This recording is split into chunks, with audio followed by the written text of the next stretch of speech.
Oh my word. September 22nd, 2017. Mumbo unleashes 1,500 item entities upon the Season 5 Hermitcraft server. This giant chunk of items eventually crashed the server, and Zazuma had to perform magic to repair the damage. Hang on. Yep. It looks like that might be the case. That is one full night's worth. It's created a circle. So we are currently looking at... It was only 1,500. 1,500 entities? I mean, that's not too bad. I was expecting much more than that. But is that 1,500? Oh, wow.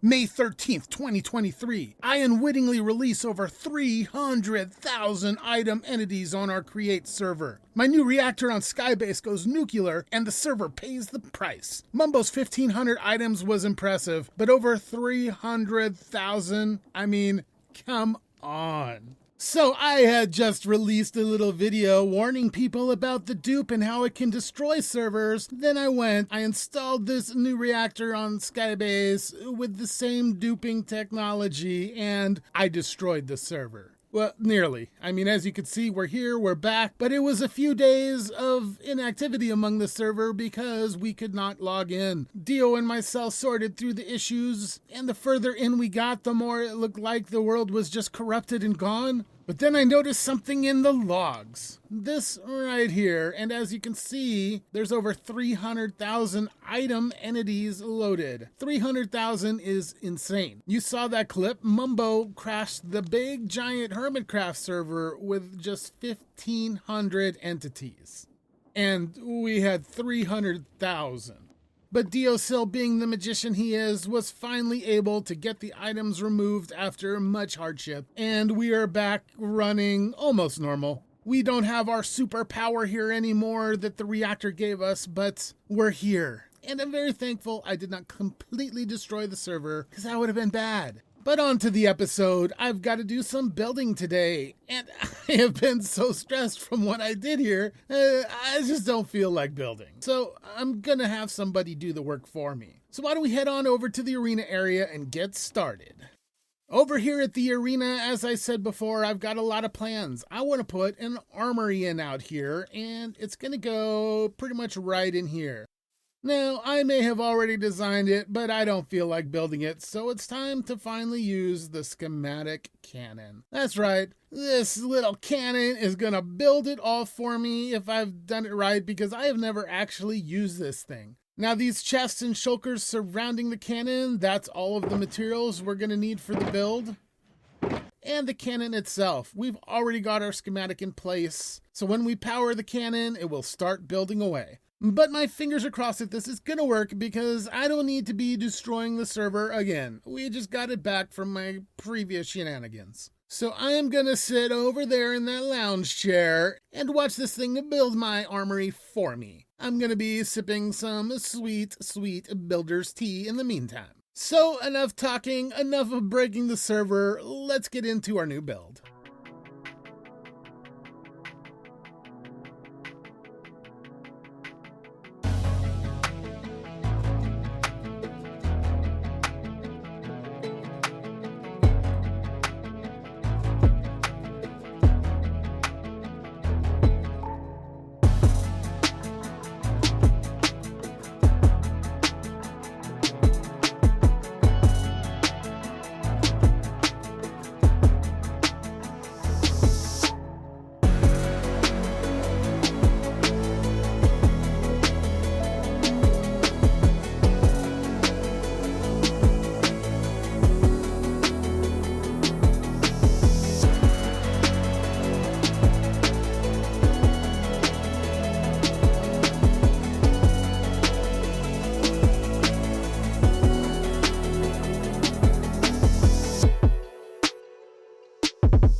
Well, it looks like my worker cannon has finished its work, and it looks like it's done a really good job. I guess I've done enough rest and relaxation here for the day. Let's take a look at what's been built. Yep, I'm liking this. Everything looks in place, in order.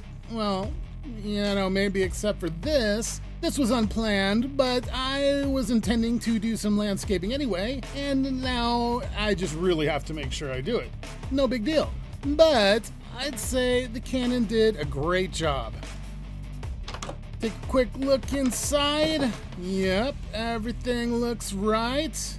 Way to go, worker cannon. You got my seal of approval. But there's still some things to be done in here, so let me get to that really quick and we'll be right back. The Armory. My vision for it has been pretty much completed. It still needs some more work. I need to do some more things on the outside, but it's come along nicely. As you can see, this is the Armory. This is where you get your weapons and armor and your ammo, everything you're gonna need to battle. Let's take down this wall. Yeah, I like that. Now, all of these copper back tanks are the same. They've got the best enchantments they can have. However, the armor is pretty specific, and it's got a lot to do with how I've gone about tuning the game. Let's take a look at the helmet first of all. All helmets have mending, protection, and unbreaking 3, except for this top row. Any that are on the top row have fire protection instead of protection. That goes the same for pants on the top row. They all have fire protection, unbreaking, and mending, whereas any pants on the bottom row have mending, protection, and unbreaking. Now, where the fine tuning comes in are the boots. There are 3 different types of boots. First of all, you have boots that have protection, mending, unbreaking, and soul speed, because my area of the arena is layered in soul sand. So you walk pretty slow when you're on it, unless you got these. And then the next 4, they have a feather falling. Do you want protection from falling? Do you want to move speedily around my area? Or perhaps you'll choose the 3rd type of boot, Thorns 3. So that's a cool little way to balance the game while adding some strategies that we can employ to deal with different situations. The top row you see isn't done. Everything I did in here took a lot of work. Probably 2 full days of grinding away, getting XP at Hypno Joe's Gold Farm, cycling enchantments, and this is where I'm at so far. I've finished the potato cannons. I've still got a lot of ammo to farm, but we're set up for the most part. And I've got some more armor to finish, so I'm going to get to that, but it'll come in time. Anyway, let's close it up and take a look at our weapons, our potato cannons. Now, there are 3 different types of potato cannons here, so let's take a look at what we got. This first one has Unbreaking 3, Mending, Potato Recovery 3, and Flame. Now, every one of these potato cannons has every one of those enchantments except for Flame. The first 6 cannons have Flame, the next 6 cannons have Power 3, and the final 6 cannons have Punch 2. So you have a strategy with your cannons. Do you want to cause extra burn damage? Do you want to cause extra base damage? Or do you want to be able to throw them around the arena? Because it's now been decided a ring out is an elimination. So you knock your opponent out of the arena, that counts. Let's close up these cannons, keep them safe, and take a look at our ammo. Here we have beetroots, as we saw in our battle with Hypno Joe and Deosil, that when Hypno used these, it was scary. So we've got a lot of these here. You'll see we take some ammo, and it gets replaced in its spot, which is pretty cool. Next, golden carrots. They're probably going to be your go-to ammo. They do double damage as opposed to their basic carrot counterparts, which is pretty strong. Then we have chocolate glazed berries. These are good. They are the shotgun ammo of potato cannon ammo, and since they have chocolate on them, they do something to whoever they hit. I still need to figure out what that is, but they do something. We don't have regular potatoes here, but we have baked potatoes because they do solid damage and they catch your enemy on fire. Then we have pumpkins and watermelons. When you shoot these, if they land in the world, they land as a block, which is pretty cool. You can place barriers and maybe make a stairway to get somewhere you need to go. Here we got the honeyed apple. This was my ammo of choice for most of the battles. Strong ammo, and since it's honeyed, it slows down the opponent. And next we have poisoned potatoes. These are super hard to come by, and you're not going to get very many when you take these as ammo. Same with blaze cakes. They are way OP and they catch your opponent on fire.